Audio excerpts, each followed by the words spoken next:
దేవుని వాక్యం ఉందా. ఈరోజు దేవుని పరీక్షలో నెగ్గిన యెహోషువ కాలేబులు అనే అంశాన్ని మనం తెలుసుకుందాం. చిన్న ఉద్దేశాన్ని మనం తెలుసుకుందాం. దేవుని పరీక్షలో నెగ్గిన యెహోషువ కాలేబులు అనే అంశం మనం తెలుసుకుందాం. మరి దేవుడు ఏ పరీక్ష పెట్టాడు వాళ్ళకి అర్థమైందా? దేవుడు ఏ పరీక్ష పెట్టాడు అని. పరీక్ష ఎప్పుడు ప్రారంభమైంది అంటే ఐగుప్తు నుండి బయలుదేరినప్పటి నుంచి వాళ్ళ మీద దేవుడు పరీక్ష పెట్టాడు. ఆ పరీక్ష ఎన్ని రోజులు అంటే 40 రోజులు వెళ్ళే ప్రయాణాన్ని 40 సంవత్సరాలు పట్టేటట్టుగా దేవుడు మార్గాన్ని తప్పించాడు. మీకు అర్థమైందా? ఇక్కడ నుండి సత్యనపల్లి వెళ్ళటానికి ఎన్ని కిలోమీటర్లు? 25. ఇక్కడ నుండి బెంగళూరు వెళ్ళి, బెంగళూరు నుండి చెన్నై వెళ్ళి, చెన్నై నుండి వైజాగ్ వెళ్ళి, వైజాగ్ నుండి విజయవాడ వచ్చి, విజయవాడ నుంచి సత్యనపల్లి వస్తే టైం ఎక్కువ పట్టింది. అరగంటలో పోయే ప్రయాణం 30 రోజుల్లో దేవుడు ఏం చేశాడు తెలుసా? తిప్పుకొని వచ్చాడు. ఎందుకని అంటే వాళ్ళు పొందబోయే ఆ దేశం ఎంత గొప్పదంటే పాలు తేనెలు ప్రవహించేంత గొప్పది. మరి అంత గొప్ప దేశంలో, అంత గొప్ప దేశం గొప్ప వాళ్ళకి ఇస్తాడా? ఎవరికి పడితే వాళ్ళకి ఇస్తాడా? అంతే కదా. గొప్ప దేశాన్ని గొప్ప వాళ్ళకి ఇస్తారు కానీ ఎవరికి పడితే వాళ్ళకి ఇవ్వరు. అందుకని బంగారం అందరిళ్లలో ఉంటుందా? గొప్ప వాళ్ళు అంటే ధనికుల ఇళ్ళల్లోనే ఉంటుంది, పేదవాళ్ళ ఇళ్ళల్లో ఉండదు. ఎందుకని? పేదవాళ్ళ ఇంట్లో కూడా ఉంటే దాన్ని బంగారం అనరు. ఇనుము ఉంది, అందరి ఇళ్ళల్లో ఉంటుందా? ప్రతి ఒక్కరి ఇళ్లలో ఉంటుంది. అంటే విలువైన వస్తువులు దాన్ని సంపాదించుకునే వ్యక్తిత్వం ఉన్న వాళ్ళకే, దానికోసం కష్టపడే వాళ్ళకే దొరుకుతాయి. కష్టపడని వాళ్ళకి దొరుకుతాయా? దొరకవు. అందుకే పేదవాడు ధనం ఉన్నవాడిని చూసి, ధనం ఉన్నవాడి దగ్గర బంగారాన్ని చూసి నాకు కావాలి అనుకోవటం తప్పు కాదు, కానీ అది ఎలా ఉంటే అది వస్తుందో కష్టపడాలి. కష్టపడకుండా వస్తుందా? నేను కూడా పౌలు గారు అంతట్లాగా ఉండాలి అంటే వస్తుందా? ఆయన లాంటి విశ్వాసం ఉంటే వస్తుంది. అట్లాగే ఒక మనిషితో ఒక మనిషిని మనం పోల్చుకుంటున్నాము అంటే ఆ మనిషి ఎంత గొప్పవాడో అలా గొప్పగా బ్రతికినప్పుడే ఆ మనిషికి ఉన్న విలువ నాకు ఇస్తారు. అంతేగాని ఆ మనిషిలాగా నాకు విలువ ఇవ్వాలి అన్నాను అనుకో, కష్టపడి సంపాదించుకోకుండా బంగారం దొంగతనం చేసి మా ఇంట్లో బంగారం ఉందని చెప్పుకోవటం ఎంత ఇదో, గొప్ప వ్యక్తిని పోలి నడుచుకోకుండా నాకు కూడా ఆయనకి ఇచ్చే విలువ నాకు ఇవ్వండి అని చెప్పడం కూడా అంతే ఉంటుంది. అవునా కదా? అందుకని దేవుడు ఆ పొందబోయే గొప్ప దేశంలోకి వేగు చూడటానికి దేవుడు కొంతమందిని పంపించాడు. అర్థమైందా? పంపించినప్పుడు వాళ్ళల్లో ఎవరున్నారు? యెహోషువ కాలేబులు కూడా ఉన్నారు. అదిగో ఆ దేశాన్ని, పాలు తేనెలు ప్రవహించే దేశాన్ని స్వతంత్రించుకోవాలి మీరు. మరి రేపు ఉండబోయేది ఆ దేశమే కాబట్టి ముందు కొంతమంది వెళ్ళి ఆ దేశం ఎలాంటిదో చూసుకొని రా పోండి అని మోషే గారి ద్వారా దేవుడు వాళ్ళని పంపించాడు. మీకు అర్థమైందా? ఎందుకు పంపించాడు అక్కడికి? రేపు ఉండబోయేది మీరు అదే, ఆ ఊళ్ళో, ఆ దేశంలోనే. అది అంత గొప్ప దేశం అంటే ఒక్క ద్రాక్ష గెల 2 మోసేవాళ్ళు అనమాట. ద్రాక్ష గెల ఇప్పుడు ఎంత ఉంటుంది? ఇట్లా పట్టుకుంటాం. అప్పుడు అదే గలని 2 మనుషులు మోసేవాళ్ళు కష్టంతో. అంటే ద్రాక్ష గెలే అంత పెద్దదైతే ఆ దేశంలో పండిన పంట ఇంకెంత బాగుంటుందో చూడండి. అర్థమైందా? అంటే అంత గొప్ప దేశంలో మీరు ఉండబోతున్నారు. ఆ దేశం ఎలాంటిదో చూసిరండి. మరి ఆ దేశాన్ని మీరు సంపాదించుకోవాలి అంటే ఆ దేశం మీద మీరు యుద్ధం చేయాలి. ఏం చేయాలి? యుద్ధం చేసి మీ వీరత్వాన్ని వాళ్ళ మీద చూపించి వాళ్ళని ఆ దేశంలో నుంచి ఏం చేయాలి? యుద్ధంతో జయించి వాళ్ళని పంపేయాలి అని వాళ్ళు ఎలాంటి వీరులు చూసిరండి అని పంపించాడు. పంపించినప్పుడు ఏం జరిగింది చూడండి. సంఖ్యాకాండం 14 అధ్యాయం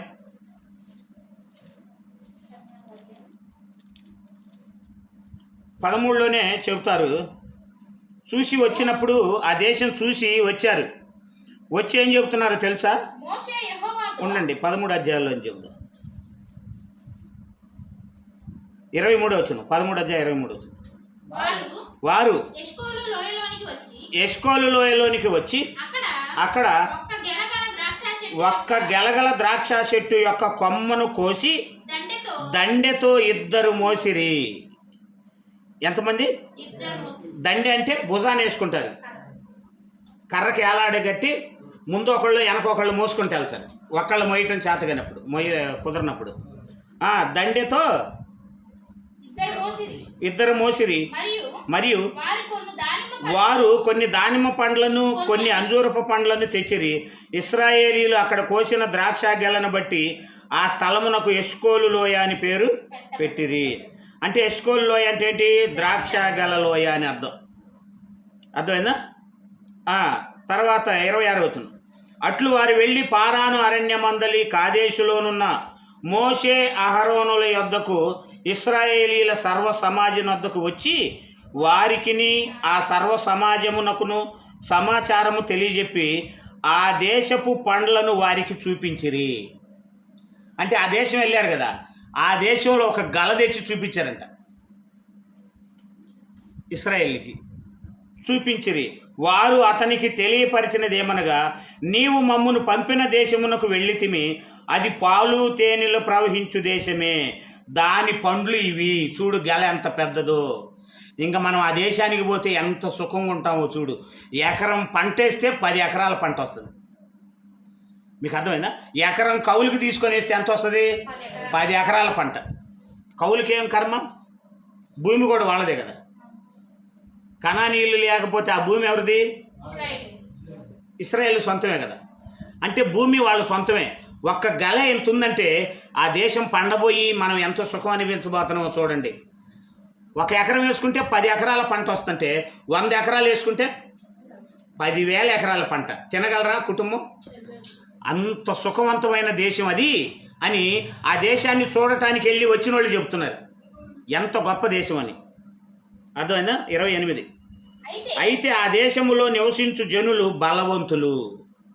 ఎవరంటే వాళ్ళు బలవంతులు అని చెప్తున్నారు. వారి పట్టణములు ప్రాకారము గలవి, అవి మిక్కిలి గొప్పవి, మరియు అక్కడ అంత భయంకర వాళ్ళు గొప్పవాళ్ళు అని చెబుతున్నారన్నమాట. చెబుతూ ఏం చేస్తున్నారు? 31 వచనం, 30 వచనం. కాలేబు మోషే యొద్ద మనము నిశ్చయముగా వెళ్ళుదుము, దాని స్వాధీనపరుచుకొందుము, దాని జయించుటకు మన శక్తి సరిపోద్ది అన్నారు. వాళ్ళు ఎంత గొప్ప వాళ్ళైనా సరే మన శక్తి సరిపోద్ది. వాళ్ళు ఎంత గొప్ప వాళ్ళైనా సరే వాళ్ళని మనం గెలుస్తామని చెప్తున్నారు. అయితే అతనితో కూడా పోయిన ఆ మనుషులు, ఆ జనులు మనకంటే బలవంతులు, మనము వారి మీదికి పోజాలమనిరి. మిగతా వాళ్ళు భయపడ్డారు. ఏమయ్యారు? మిగతా వాళ్ళు వెళ్ళలేమయ్యా అని భయపడ్డారు. మరియు వారు తాము సంచరించి చూసిన దేశమును గూర్చి ఇశ్రాయేలుతో చెడ్డ సమాచారము చెప్పి. అంటే కొంతమంది ఏం చేశారు? సోమరిపోతులు. కొంతమందికి దేవుడిచ్చిన ఆశీర్వాదాలు అయితే కావాలి, దేవుడి కోసం కష్టపడి బతకటం మాత్రం ఇష్టపడరు. మీకు అర్థమైందా? దేవుడిచ్చిన ఆశీర్వాదాలు అయితే కావాలి, దేవుడిచ్చే లోకం అయితే కావాలి, కానీ దేవుడి కోసం కష్టపడాయి అంటే మాత్రం అమ్మా కష్టపడటానికి ఇష్టపడరు. వీళ్ళు కూడా ఏం చేశారు? అబ్బో ఆ దేశంలోకి హాయిగా వెళ్ళమంటే వెళ్తాం, కానీ వాళ్ళ మీద యుద్ధము చేయలేమయ్యా. అంటే దేవుడు మాతో ఉన్నాడు, మేము ఎవరినైనా గెలుస్తామని యెహోషువ కాలేబులు చెబుతూ ఉంటే వీళ్ళు ఏం చేస్తున్నారు తెలుసా? జనాలకి భయాన్ని నూరిపోస్తున్నారు. ఏం చేస్తున్నారు? భయాన్ని నూరిపోస్తున్నారు. దేవుడు మనమ్మిటుంటే ఎవరినైనా గెలుస్తాంరా అనట్లా విశ్వాసంతో. ఇక్కడికి నడిపించిన దేవుడు కానాను నడిపించడా మనల్ని? ఐగుప్తు నుంచి విడిపించిన దేవుడు వాళ్ళ మీద యుద్ధానికి జయం ఇయ్యడా మనకి అని చెప్పట్లేదంట. భయపెట్టే మాటలు చెప్తూ ఏం చేస్తున్నారంట? చెడ్డ సమాచారం చెప్పారంట. చెడ్డ సమాచారం చెప్పి మేము సంచరించి చూసిన దేశము తన నివాసులను భక్షించు దేశము, దానిలో మాకు కనబడిన జనులందరూ ఉన్నత దేవులు అని చెప్తున్నారు. అమ్మో వాళ్ళు పెద్ద పెద్ద గొప్పవాళ్ళు అని చెప్తున్నారంట. అప్పుడు 14వ అధ్యాయం 1వ వచనం నుంచి చూడండి. అప్పుడు ఆ సర్వ సమాజము ఎలుగెత్తి కేకలు వేసను. ఏమని? వామ్మో వాళ్ళని మేము ఎక్కడ గెలుస్తాం? ఇంత గొప్ప దేశం, ఇంత గొప్ప వాళ్ళ మీదకి దేవుడు ఎందుకు మమ్మల్ని యుద్ధానికి బొమ్మంటున్నాడు?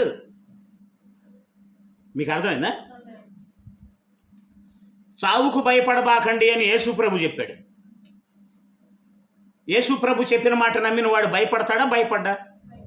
ఇప్పుడు మీకు మరణం వచ్చిందనుకో, మీరు భయపడతారా? భయపడమో భయపడతారా? అంటే నమ్మినట్ట నమ్మనట్ట యేసుప్రభు మాట? అది. ఇప్పుడు చావు వచ్చింది, ఏం చేస్తాం? భయపడ్డామంటే నమ్మనట్టు. అంటే వాళ్ళు కూడా దేవుడిని నమ్మలేదు. దేవుడు ఎన్నో కష్టాలు పడి బండలో నుండి నీళ్లు రప్పించాడు, అగ్ని స్తంభాన్ని ఇచ్చాడు, అర్థమైందా? మేఘ స్తంభాన్ని ఇచ్చాడు, మాంసాన్ని పెట్టాడు, చొక్కా మాయనీయకుండా చేశాడు, చెప్పులు తెక్కకుండా. ఇన్ని చేసినందుకు దేవుడు మనతో ఉన్నప్పుడు వాళ్ళని మనం ఎందుకు జయించంరా అని వాళ్ళలో వాళ్ళు చెప్పుకోకుండా వామ్మో వాళ్ళ మీద మన యుద్ధం చేయలేవు. అంటే మా వెనక దేవుడు ఉన్నాడన్న సంగతి మర్చిపోలా, గుర్తుంది, కానీ విశ్వాసం లేదు. ఇప్పుడు దేవుడు ఉన్నాడని బాబు మీకు తెలుసా తెలీదు? మరి తెలిసినప్పుడు విశ్వాసం చూపిస్తున్నారా? అంటే దేవుడు ఉన్నాడు అని తెలుసు, నమ్మారు, కానీ విశ్వాసం చూపిస్తున్నారా అంటే మాత్రం ఇదైపోతుంది. కానీ యెహోషువ కాలేబులు అలా కాదు. దేవుడు ఉన్నాడు అంటే ఏమయ్యారు తెలుసా? చూడండి, ఇప్పుడు ఎలుగెత్తి ఏడ్చిరి. 2వ వచనం. మరియు ఇశ్రాయేలీలందరూ, ఫస్ట్ నుంచి చదువుతా చూడండి, 14వ అధ్యాయం 1వ వచనం. అప్పుడు ఆ సర్వ సమాజం ఎలుగెత్తి కేకలు వేసెను, ప్రజలు ఆ రాత్రి ఎలుగెత్తి ఏడ్చిరి. ఎందుకు? భయపడి యుద్ధానికి వెళ్ళాల్సి వచ్చింది, ఏమని భయపడి ఏడ్చిరి. మరియు ఇశ్రాయేలీలందరూ మోషే అహరోనులపై సణుగుకొనిరి. ఆ సర్వ సమాజము, అయ్యో ఐగుప్తులో మేమేలా చావలేదు, ఈ అరణ్యమందు మేమేలా చావలేదు, మేము కత్తివాత పడినట్లు యెహోవా మమ్మును ఈ దేశములోనికి ఎలా తీసుకొని వచ్చెను. చూసారా? ఐగుప్తు దేశంలో చచ్చిపోయినా బాగుండేది, ఇక్కడికొచ్చి దేవుడు ఇక్కడ దాకా తీసుకొని వచ్చి వాళ్ళ మీద యుద్ధం చేసామంటున్నాడు. ఒకవేళ మేము చచ్చిపోతే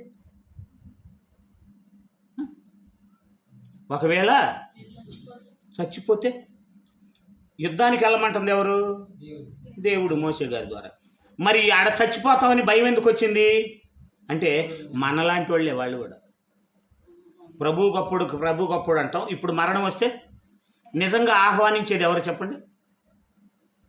అంటే ఇప్పుడు దాకా పొగడంతా ఏంటి అనమాట? మనుషుల్ని మెప్పించడానికి.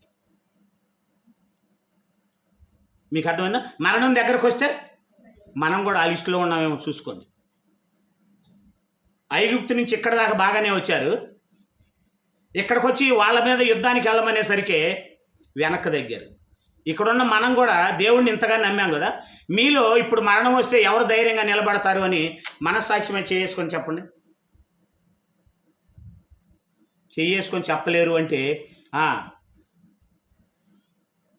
అప్పుడున్న వాళ్ళకి, అప్పుడు వేగు చూడటానికి వెళ్ళిన వాళ్ళకి ఇప్పుడు మనకి వ్యత్యాసం ఏదైనా ఉందా? ఏమి లేదు, సేమ్ టు సేమ్. అంటే దీన్ని బట్టి దేవుడు మనకేం నేర్పుతున్నాడు? మీరు కూడా ఆ స్థితిలోనే ఉన్నారు, మీరు కూడా ఆ స్థితిలోనే ఉన్నారు అని చెప్పాడు దేవుడు. ఏది భయపడే వాళ్ళ గురించి చెబుతున్నాను నేను. ఆలోచించుకొని భయపడే వాళ్ళకి చెబుతున్నా, షోగా వినేవాళ్ళకి కాదు. అప్పుడు వీళ్ళ పరిస్థితి ఎలా ఉందో చూడండి. 3వ వచనం, ఆ సర్వ సమాజం అయ్యో ఐగుప్తు మేము కత్తివాత పడినట్లు యెహోవా మమ్మల్ని ఈ దేశంలోనికి ఎలా తీసుకొని వచ్చెను, మా భార్యలు మా పిల్లలు కొల్లపోవుదురు, తిరిగి ఐగుప్తు వెళ్ళుటకు మాకు మేలు కాదా అని వారితో అనుకుంటున్నారంట. అరే, తిరిగి ఐగుప్తు వెళ్ళటమే మంచిదిరా, వాళ్ళ మీద యుద్ధానికి వెళ్ళి మనం చచ్చిపోతే మన భార్య బిడ్డలను వాళ్ళు తీసుకొని వెళ్తారా, కాబట్టి మనం ఏం చేస్తే మంచిది బాబు, తిరిగి ఐగుప్తుకి వెళ్తే వాళ్ళు నయం. ఎందుకని తిరిగి ఐగుప్తుకి వెళ్దాం అనుకున్నారు. కానీ మేము నమ్మినట్టు నటిస్తున్నాం కానీ అన్నా, మేము బ్రతకలేకపోతున్నామని లోకంలోకి వెళ్తామా? వాళ్ళు చూడండి, వాళ్ళు బెటరా కదా ఇప్పుడున్న మనకంటే. తిరిగి ఐగుప్తు అన్న వెళ్దాం అనుకున్నారు, మనం తిరిగి లోకంలోకి వెళ్దాంలే, బ్రతకటం నాకు చేత కదా అంటామా? ఎందుకని అటు లోకం కావాలి మనకి, ఇటు దేవుడు కావాలి, అటు ఆశీర్వాదం కావాలి, ఇటు ప్రాణం రాకుండా ప్రాణాన్ని కాపాడాలి. చూడండి ఇంకెక్కడ మన విశ్వాసం. అందుకే 4వ వచనం, అప్పుడు ఏం జరుగుతుంది తెలుసా, ఐగుప్తు వెళ్ళటకు మాకు మేలు కాదని వారితో అనిరి. వారు మనము నాయకుని ఒకని నియమించుకొని ఐగుప్తునకు తిరిగి వెళ్ళుదామని ఒకనితో ఒకడు చెప్పుకొనగా మోషే అహరోనులు ఇశ్రాయేలు సర్వ సమాజం ఎదుట సాగిలపడిరి. ఏం చేశారు? మోషే అహరోనులు ఏం చేశారు అంటే కాళ్ళ మీద పడ్డారంట. అయ్యా ఎల్లమాకండి అయ్యా, ఎల్లమాకండి అయ్యా అని. ఎల్లమాకండి అయ్యా, మన వెనక దేవుడు ఉన్నాడయ్యా, మనకు తోడు దేవుడు ఉన్నాడయ్యా అని తిట్టారా, కాళ్ళ మీద పడ్డారా? బాబు అర్థమైందా? ఎందుకని తిట్టలేదు? తిట్టినా కొట్టినా ఎవరు కొట్టాలి? దేవుడు కొట్టాలి. వీళ్ళ చేతి ఏముంది? మనం పగ తీర్చుకోవటానికి లేవు. పగ తీర్చుంటే నా పని అన్నాడు. మరి వీళ్ళ పని ఏంటి? కాళ్ళ మీద పడి బ్రతిమలాడటమే. అలాగే దైవజనుడు కూడా బ్రతిమలాడుకుంటాడు, బ్రతకండి అయ్యా, బ్రతకండి అయ్యా, బ్రతకండి అయ్యా అని. అవసరమైతే కాళ్ళ మీద పడటానికి, సంఘం యొక్క బలహీనులైన వారి కాళ్ళ మీద పడటానికి దైవజనుడు సిద్ధపడతాడు, కానీ శిక్షించడానికి సిద్ధపడ్డాడు. కానీ మనకు అది అలుసుగా ఉంటుంది. ఆవేదన అనేది మనకు అర్థం కాదు, ఆవేదన అనేది అర్థం కాదు. అందులోకి వెళ్తే కదా. ఈ క్షణంలో ఊపిరిపోతే ఏంటి నా పరిస్థితి? కానీ ఊపిరి బాగాలేదంటే దేవుడి కోసం ఏదో ఒకటి చేయాలి అనుకుంటామా? అది అనుకోం. ఊపిరి బాగాలేదంటే దేవుడి కోసం ఏదన్నా చేద్దాం అని ఉండాలి. అప్పుడేం జరిగింది? 6వ వచనం, అప్పుడు దేశమును సంచరించి చూచిన వారిలో ఉండిన నూను కుమారుడగు యెహోషువయు యెఫున్నె కుమారుడగు కాలేబును బట్టలు చింపుకొని ఒక పక్క మోషే అహరోనులు వాళ్ళ పాదాల మీద పడ్డారు. అయ్యా దేవుడు ఉన్నాడయ్యా, మీరు మళ్ళీ ఐగుప్తుకి వెళ్ళమాకండి అని వాళ్ళేమో పాదాల మీద పడ్డారు, సాగిల పడ్డారు. వీళ్ళేమేం చేశారు?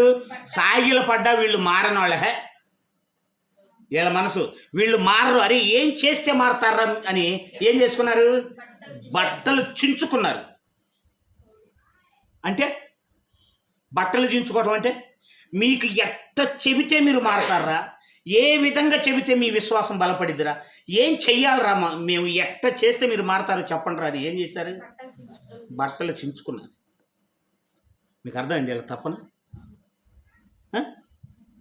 యెహోషువ కాలేబుల తపన చూశారా? మోషే అహరోనులు కాళ్ళ మీద పడితే వీళ్ళు కాళ్ళ మీద పడినా మారరా వీళ్ళు అని చెప్పి, ఎప్పుడురా మీకు విశ్వాసం కలిగేదని ఏం చేశారు తెలుసా? బట్టలు ఏం చేశారు? దేవుడు అంటే ఎంత ఇది వీళ్ళకి.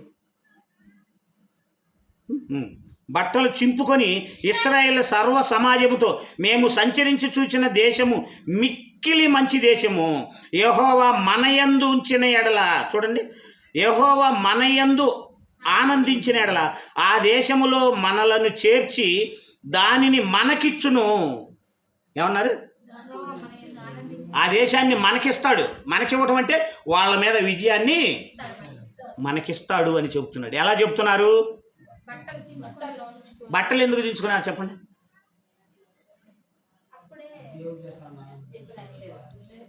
ఇంకా ఇప్పుడు 1000 మంది ఉన్నారు. అది వేల మంది ఉన్నప్పుడు మనం ఏం చేస్తాం? పెద్ద కేకేస్తాం. కేకేయగానే ఏమైపోతారు? సద్దుమణుగుతారు. మరి వీళ్ళు కేకేస్తే వినపడిద్దా?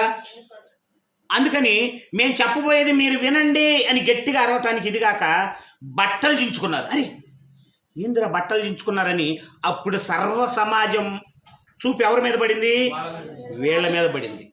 బట్టలు చించుకున్న తర్వాత ఆ చూపు వీళ్ళ మీద పడ్డాక అప్పుడు చెప్తున్నారు ఏమని? దేవుడు మన యందు ఆనందించిన యెడల ఆ కానాను దేశాన్ని మనకిస్తాడు అన్నాడు. మనకిస్తాడు అని చెప్పుకున్నారు. అప్పుడు దేవుడు అంటున్నాడు 11వ వచనంలో,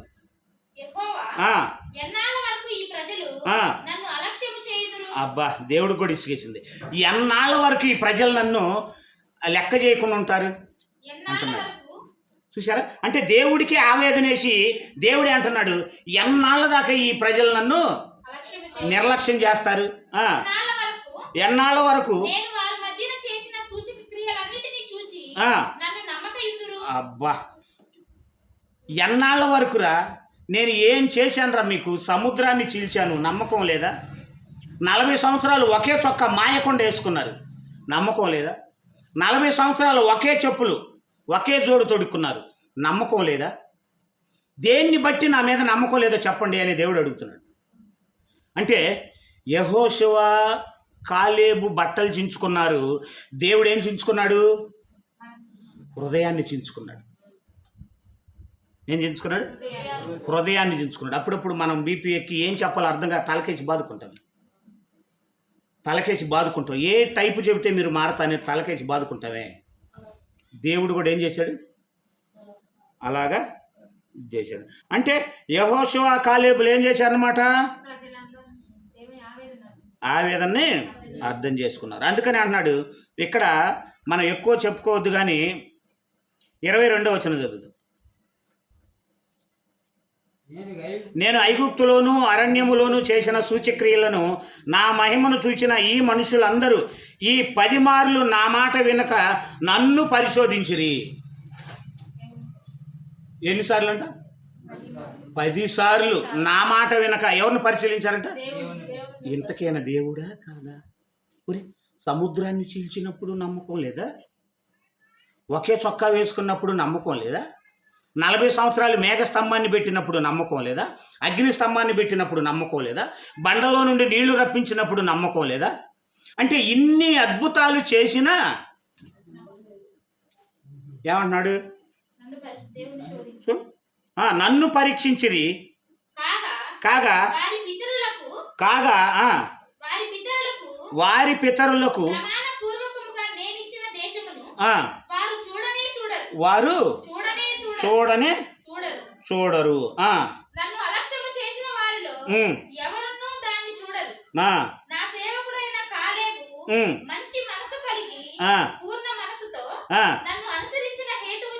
అదిగో నా సేవకుడైన కాలేబు పూర్ణ మనసుతో నేనంటే ఇష్టపడి నన్ను అనుసరించాడు, నాకేది ఇష్టమో అదే చేశాడు.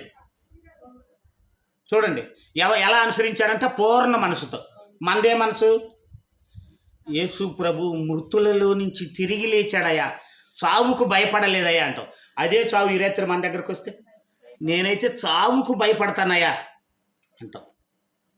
అంటే పూర్ణ మనసుతో అనుసరించామా బాబు? అంటే మనం కూడా కానరాని ఇశ్రాయేలీలు. వాళ్ళ గురించి గ్రంథంలో రాయబడింది, మన గురించి అదే తేడా. అంటే పూర్ణ మనసుతో అనుసరించావా?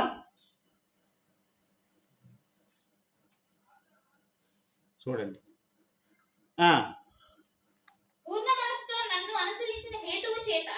అనుసరించిన కారణము చేత అతడు పోయిన దేశములో అతని ప్రవేశపెట్టేదను. ఎవరిని? కాలేబు గారిని. అందుకని 27 వచనం,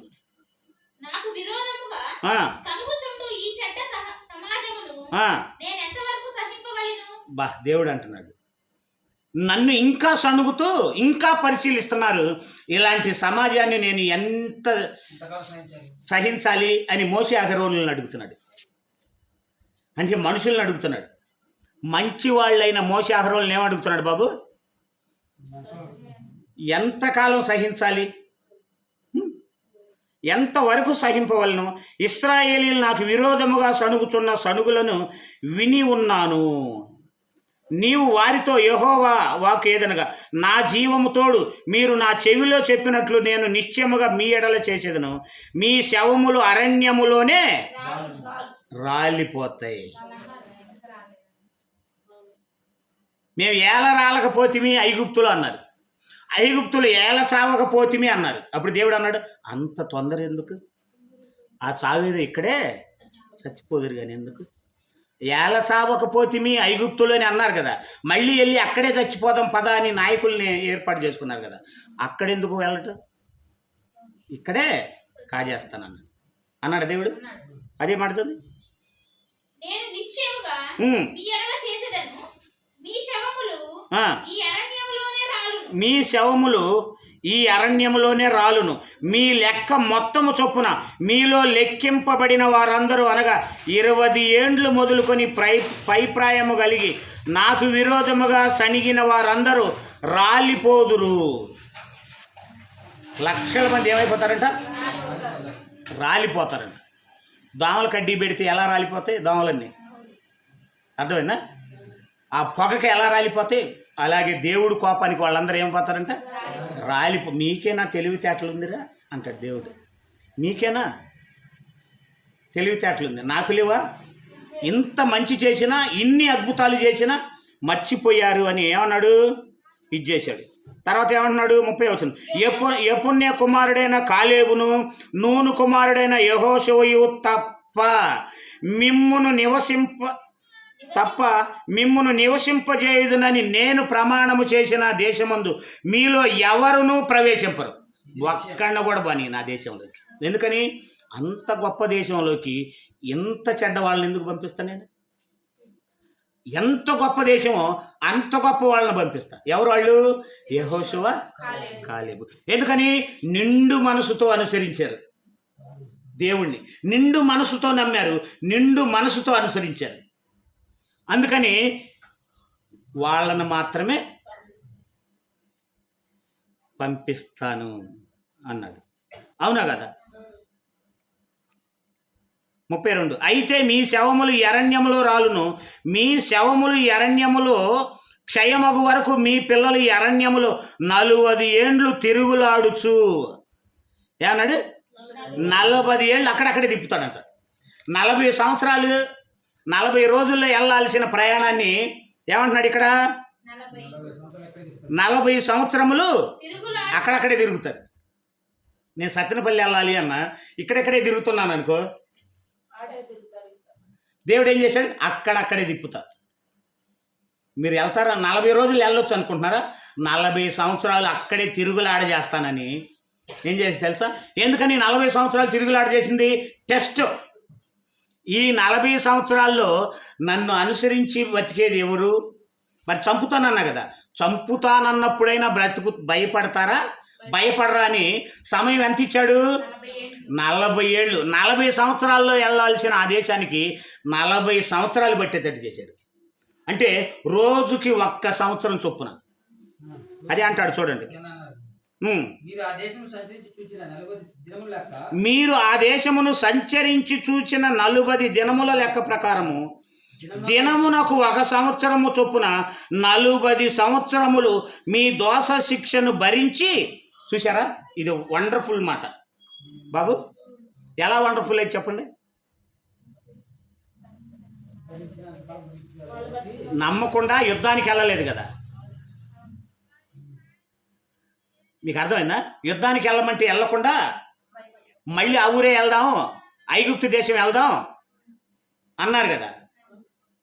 అయినా కానీ చంపాడా? వెంటనే చంపుతా అన్నాడా? చంపాడా? చంపుతాను అన్నాడు. ఎప్పుడు? విశ్వాసంలో లేకపోతే చంపుతానని ఎన్ని సంవత్సరాలు టైం ఇచ్చాడు బాబు అన్నాక? 40 సంవత్సరాలు. ఎంత? 40 సంవత్సరాలు. అంటే చంపుతానని 40 ఏళ్ళు ఆగాడు అంటే వండర్ఫుల్ వర్డ్ అది. ఇక్కడే అర్థం కాలే దేవుడు ఎంత గొప్పవాడు. ఎంత ప్రేమమయుడు ఎక్కడే అర్థం కాల. కోపం వచ్చింది, ఒక్కొక్కడిని రాల్పుతా అడవిలో అన్నాడు. రాలిపాడా? 40 సంవత్సరాలు టైం ఇచ్చాడా? 40 ఏళ్ళు టైం ఇచ్చాడు. ఎంత ప్రేమమయుడు అండి బాబు దేవుడు. అందుకే ప్రేమ పిచ్చోడు అంట దేవుడిని నేను. ప్రేమ పిచ్చోడు ఈ యూనివర్స్లో ఎవరైనా ఉన్నారు అంటే కేవలం దేవుడే. ప్రేమ పిచ్చోడు ఎవరై అంటే ఆయన ఒక్కడే. చంపుతా చంపుతా అంటాడు. 40 ఏళ్ళు చంపలు ఆయన. ఏం చంపుతానన్నప్పుడు చంపొచ్చుగా, చంపలేకనే 40 ఏళ్ళు అవకాశం ఇచ్చాడు. అదే మాట అన్నాడు. ఏమని? మీరు ఆ దేశమును సంచరించి చూచిన 40 దినముల లెక్క ప్రకారము దినమునకు 1 సంవత్సరము చొప్పున 40 సంవత్సరములు మీ దోష శిక్షను భరించి, అంటే 40 ఏళ్ళు భరించాడు. ఎందుకు?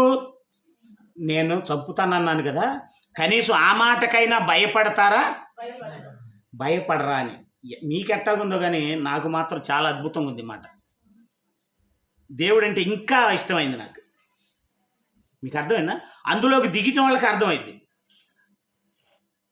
ఇప్పుడు మీ ఆయన నిన్ను కొడతానని 40 సంవత్సరాలు కొట్టకపోతే ఏమనుకుంటారు మీరు?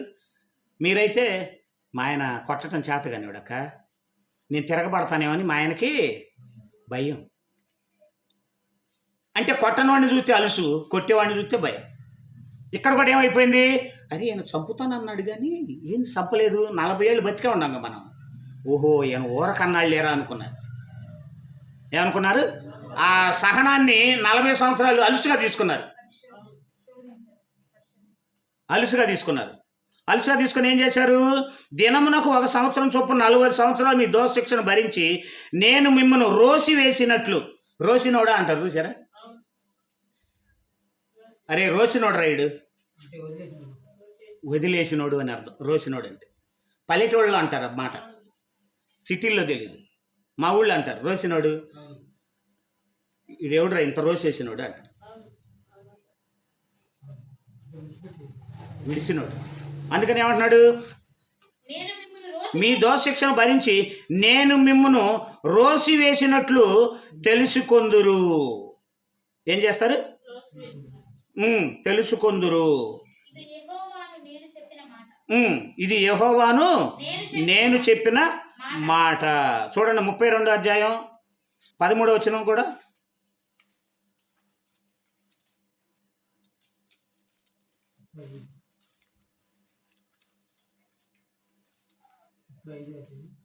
పదమూడు వచనం, 32వ అధ్యాయం 13. అప్పుడు యెహోవా కోపం ఇశ్రాయేలు మీద రగులు కొనగా.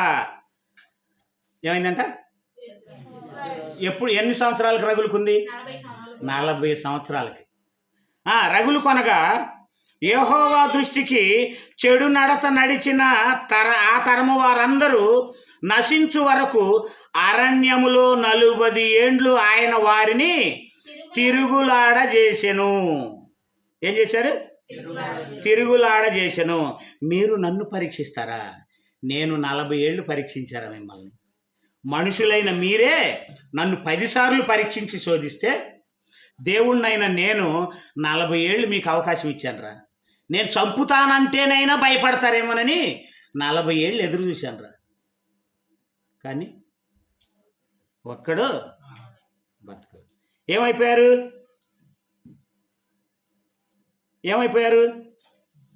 మళ్ళీ అక్కడికే రండి.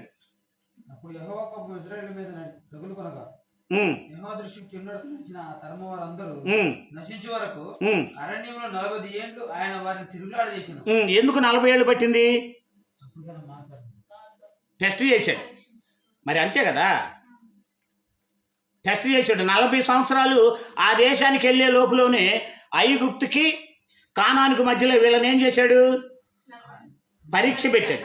ఇక్కడ గెలిస్తే ఆ దేశంలోకి, ఇక్కడ గెలవకపోతే ఇక్కడే చంపేస్తాడు. అలాగే ఈ కాలంలో దీన్ని చేసుకుంటే ఎలా ఉంటుంది తెలుసా? సాదృశ్యంగా మనం లోకం అనే ఐగుప్తులో నుండి కానాను అనే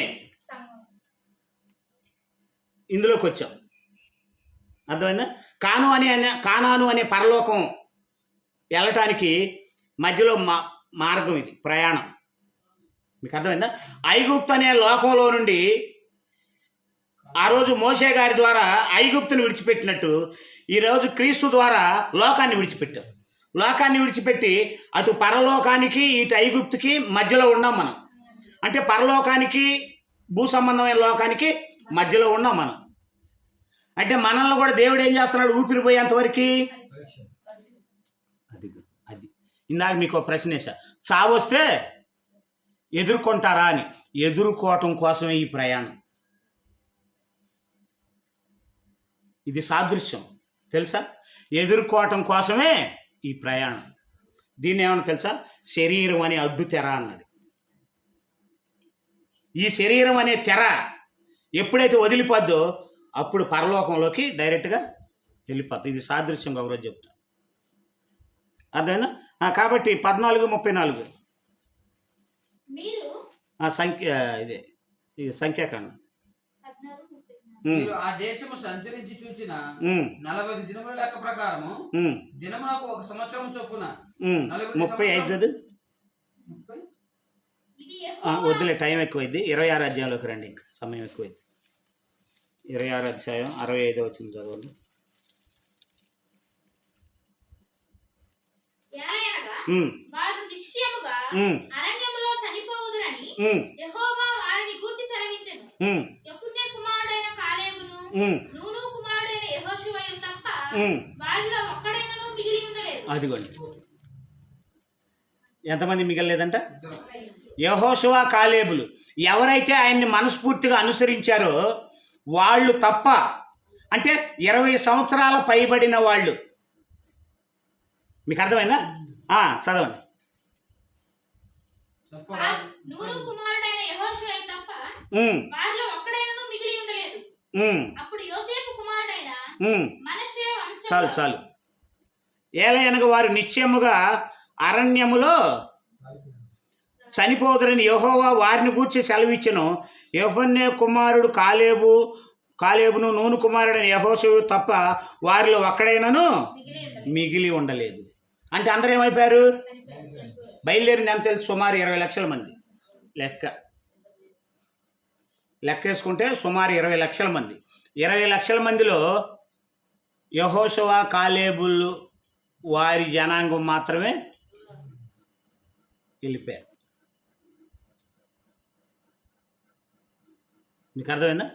మిగతా వాళ్ళు ఏమయ్యారు చూడండి. నా చదువుకుని 32:11 చదవండి, చివరిగా ముగించుకుందాం.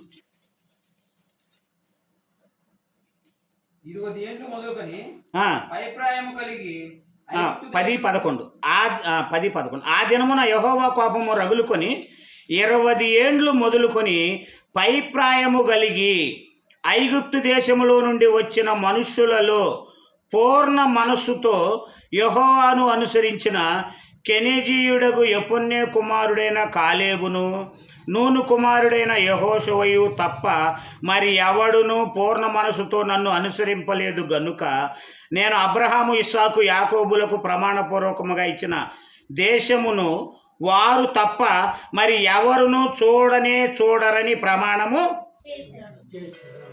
వాళ్ళు తప్పక ఇంకెవరు కూడా చూడరు. ఎంత ఇప్పుడు వాళ్ళ వయసు ఎంత? ఐగుప్తు నుంచి బయలుదేరినప్పుడు అది మీకు అర్థమైందా? కాబట్టి దేవుడు పెట్టిన పరీక్షలో నెగ్గిన వాళ్ళు ఎంతమంది? యెహోషువ, కాలేబు, వారి సంతతి. మీకు అర్థమైందా? యెహోషువ, కాలేబు. యెహోషువ మాటలు విశ్వసించిన వాళ్ళు, కాలేబు మాటలు విశ్వసించిన వాళ్ళు ఏమైపోయారు? కానాను చేరారు.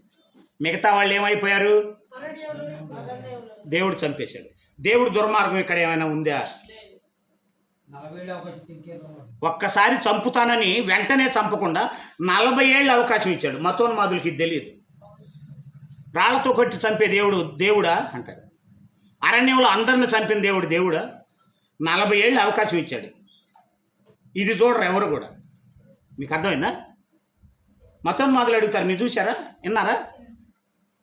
అరణ్యంలో చంపినవాడు దేవుడా అని. అరణ్యంలో వెంటనే చంపాడా? చెప్పిన తర్వాత 40 ఏళ్ళు టైం ఇచ్చి చంపాడా? అంటే సాధారణ మనిషికే 40 ఏళ్ళు అవకాశం ఇస్తే మరి అవకాశం మంచిది కదా, మంచితనం కదా? అది కూడా పాత నిబంధనను బట్టి. కొత్త నిబంధనలో అది కూడా లేదు. మరణం వరకు అవకాశం ఇచ్చాడు. మీకు అర్థమైందా? మరణం వరకు అవకాశం ఇచ్చాడు కొత్త నిబంధనలు. అందుకే మనిషి ఆయుష్ ఎంత? 40 40 80. ఆయుష్ని ఏమన్నాడు? అధిక బలం ఉన్నలే ఎడల 80. అంటే 40 40 80 దాకా ఎదురు చూశాడు దేవుడు. చనిపోయిన దాకా మారతారు అని. కొత్త నిబంధనకు వచ్చేసరికి దీర్ఘ శాంతం చూపించాడు. ఇది చట్టాన్ని బట్టి ఏం చేశాడు? ఇది చేశాడు. కాబట్టి అరణ్యంలో దేవుడు రాలిపేశాడు కదా. దేవుడి దగ్గర ఎవరికైనా తప్పు కనపడుతుందా? ఏమి లేదు. కానీ ఎవరికి అర్థం కాదు ఇది? మతోన్మాదులకి అర్థం కాదు.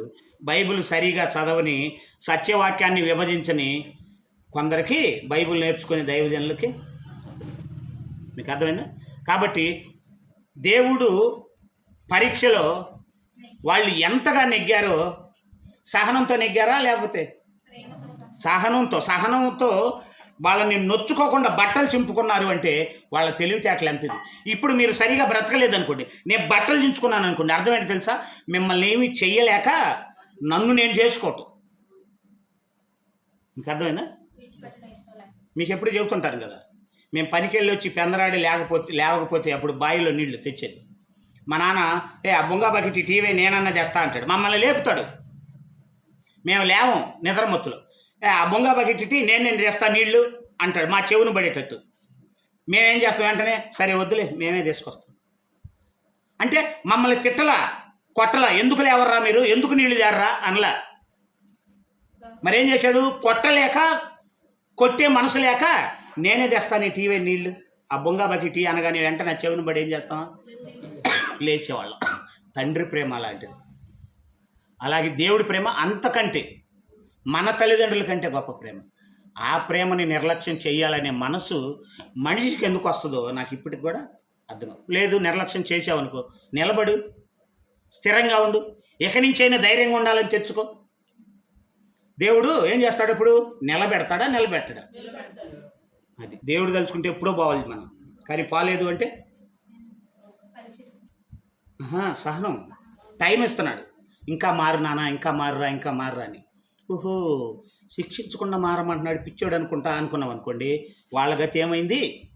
అంతకంటే భయంకరమైన నరక యాతన మంది. ఆనాడు శరీరానికి శిక్ష, ఇప్పుడు ఆత్మకు శిక్ష.